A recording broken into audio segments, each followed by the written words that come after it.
Buenos días. Consiguiendo con esta presentación de neuroanatomía, vamos a hablar un poquitito de lo que son los territorios vasculares, que son importantes para recordar algunos aspectos que son importantes para la patología cerebrovascular, sobre todo. Nosotros nos acordábamos de esto, que era el polígono de Willis, que era como la base de cómo entender la irrigación del encéfalo, y había que recordar que estaba formado por cuatro troncos principales, que son ambas arterias carótidas internas y ambas arterias vertebrales. Ambas carótidas internas se dividían en cerebral media, cerebral anterior y comunicante posterior. Las arterias vertebrales se juntaban en la arteria basilar para que después se dividieran en ambas cerebrales posteriores. Y el polígono de Willis en sí estaba formado por la cerebral anterior, comunicante posterior y el segmento P1 de la cerebral posterior. Así se formaba un círculo de protección que servía para suplir ciertas deficiencias que podían darse en alguno de los territorios. No obstante, el polígono de Willis sabemos que no es muy constante en las personas y existe bastante variabilidad respecto a su anatomía. Lo que es más importante desde el punto de vista de la anatomía vascular es acordarse que existe una circulación anterior, que es todo lo que está desde la comunicante posterior hacia adelante, es decir, el territorio carotidio fundamentalmente, y existe una circulación posterior, que es la que está formada por el territorio que llamamos vértebro basilar y cerebral posterior. Eso es importante para entender ciertas clasificaciones de la enfermedad cerebrovascular y también entender cierta parte de la clínica que deriva también de esta enfermedad cerebrovascular, que es importante recordar. Hay que recordar que la cerebral media era la arteria más importante del cerebro, irrigaba gran parte de la cara dorsolateral. En su segmento inicial tenía estas arterias que son las arterias lentículos striadas laterales, que tienen este nacimiento en 90 grados de un vaso pequeño que nace de un vaso más grande, y eso las hacía bastante lábil al efecto de la hipertensión arterial, y por eso estas zonas de arterias penetrantes son zonas donde se pueden producir lipohialinosis, infartos lacunares y también hemorragia hipertensiva, ¿verdad? La cerebral anterior, a su vez, estaba en relación con la cara medial del cerebro, fundamentalmente todo lo que tiene que ver cuerpo calloso, giro del cíngulo y los giros frontales y parte de la precuña. Y la arteria cerebral posterior, por su vez, tenía relación con la cara basal del cerebro y con el polo occipital fundamentalmente, para ir recordando ciertos aspectos. En lo que es el territorio vértebro-basilar, recordaremos que desde la arteria basilar y también de la arteria vertebral nacían muchas arterias también perforantes, también que nacen en un ángulo bastante recto, una arteria pequeña que nace directamente de un vaso grande y que también es zona lábil de daño vascular crónico por hipertensión. Estaban estos sistemas anteroposteriores de arterias medianas y paramedianas, y también existían sistemas circunferenciales cortos que iban a irrigar la región lateral.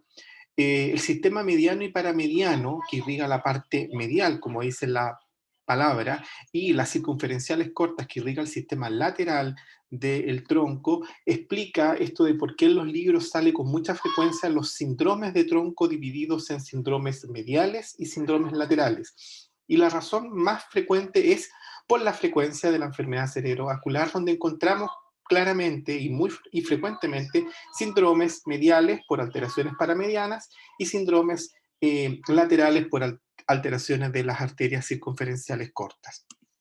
Aquí tenemos una distribución del territorio arterial de la arteria cerebral media, la mayor cantidad de irrigación en la cara dorsolateral, tal vez la más extensa de todas las arterias del cerebro, la arteria cerebral anterior por cara medial y la arteria cerebral posterior por la base y el polo occipital.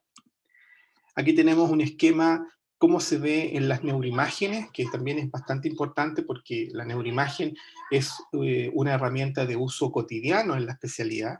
Tenemos en color amarillo y color naranjo toda la representación de la arteria cerebral media, en sus ramas corticales, tanto división superior como inferior, y las arterias lentículo-striadas laterales en color naranjo.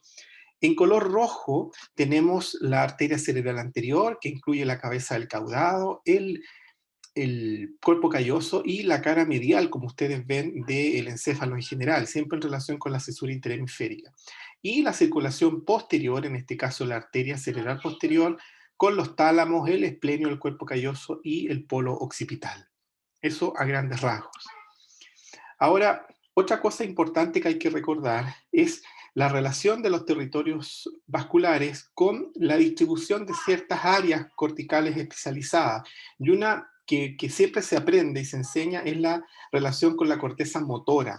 Y hay que recordar este mapa que tenemos del cuerpo en la corteza motora primaria, que es el homúnculo de Penfield, y que si uno ve la relación que existe con el territorio vascular, entendemos por qué la arteria cerebral media, que irriga la cara dorsolateral, va a tener fundamentalmente una participación en la representación de la cara y de la mano, versus la arteria cerebral anterior, que irriga la cara medial, va a tener más bien una representación de la zona que representa la pierna. Y esa es la razón por la cual cuando existe un infarto de la arteria cerebral media, se produce un cuadro motor deficitario, una hemiparesia contralateral, pero tiene un predominio, y ese predominio es facio-braquial, en el caso de la arteria cerebral media. Y en el caso de la arteria cerebral anterior, el predominio es a predominio crural, que es lo que nosotros conocemos semiológicamente como los síndromes motores disarmónicos o desproporcionados, que sugieren una etiología vascular ya de las ramas corticales de las arterias principales del encéfalo, en este caso cerebral media o cerebral anterior.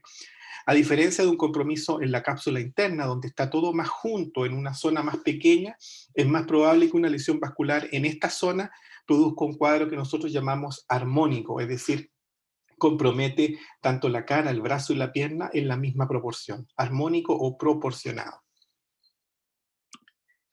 Esta es una representación de la arteria cerebral media, tal vez la más importante. Tiene dos ramas corticales, una división superior y una división inferior.